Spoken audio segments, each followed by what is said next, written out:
أعوذ بالله من الشيطان الرجيم بسم الله الرحمن الرحيم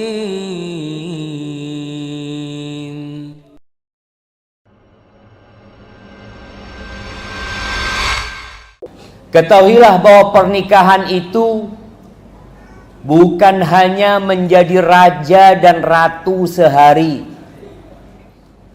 Pernikahan itu bukan hanya seragam bersama dari keluarga. Antum lihat kadang-kala kalau orang menikah, bapaknya pakai seragam warna kuning emas, menantunya pakai warna kuning emas, pelayannya semua kayak gitu. Pernikahan itu bukan gedung yang mewah, bukan makanan yang enak yang disuguhkan, bukan undangan yang ramai yang didatangkan, bukan. Allah Azza wa Jalla mengatakan tentang pernikahan itu, wa akhadna minkum mitsaqan ghalidha. Dan wanita-wanita itu telah mengambil dari diri kalian para lelaki. Yang suka cerita nikah ini perempuan apa laki-laki?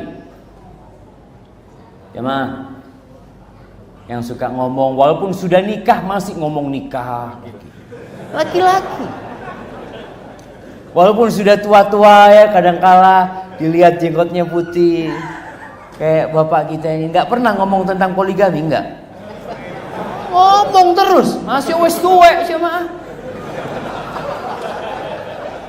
Nah, karena mereka berpikir itu sesuatu yang lezat. Masya Allah. Betul.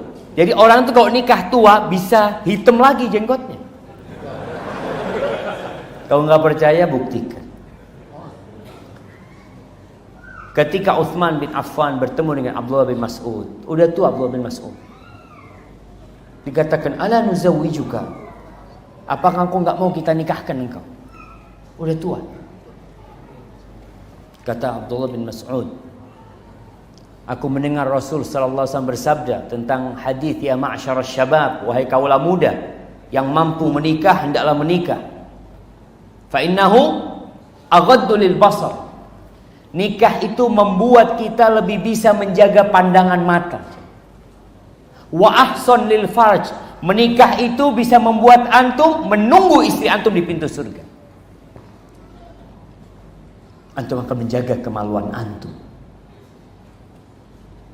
Bisikan di telinga kita, pandangan mata kita, lisan kita, hati kita bisa mengantarkan kepada keluarnya air mani dari jalan yang haram. Suruh menikah. Sampai Abdullah bin Mas'ud mengatakan, kalau aku tahu umurku tinggal 10 hari dan aku tidak punya istri, aku akan menikah. Dari pentingnya pernikahan ini. Tapi bukan bicara tentang kelezatan semata, bicara tentang tanggung jawab yang besar sekali. Allah dalam Al-Quranul Karim itu ketika berbincang tentang mitsaqan ghalidha. Mitsaqan ghalidha itu perjanjian yang berat. Perjanjian yang berat itu jamaah hanya disebut di 3 di Al-Quran Karim. Perjanjian Allah dengan para nabinya agar mereka menyampaikan firman Allah, tauhid, agar mengajak manusia untuk bertauhid kepada Allah Azza wa Jalla. Kepada Bani Israel diangkat itu bukit Tursina, gunung Tursina diangkat untuk perjanjian yang besar ini. Kita berpikir, oh perjanjian, janji suci itu jadi gubernur, jadi presiden, jadi anggota dewan. Ternyata perjanjian terbesar yang ketiga adalah perjanjian suami kepada istri. Mitsaqan ghalidha. Sehingga pernikahan ini memerlukan ilmu. Bukan hanya sekedar punya uang menikah. Bukan hanya karena punya nafsu kemudian dia menikah.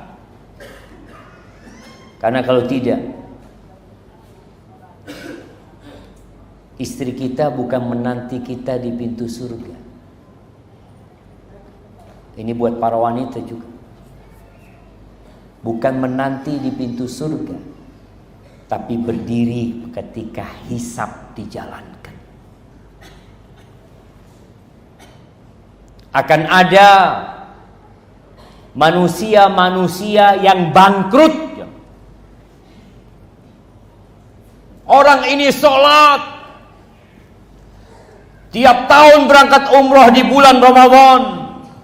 Yang umroh di bulan Ramadan seperti haji bersama Rasul sallallahu alaihi wasallam. Sedekahnya jangan ditanya, dia bangun masjid di sini di sana. Tapi bisa jadi dia merugi karena pernah menyakitin manusia.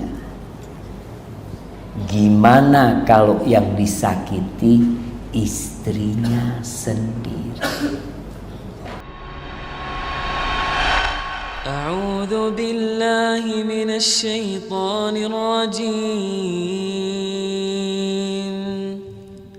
Bismillahirrahmanirrahim.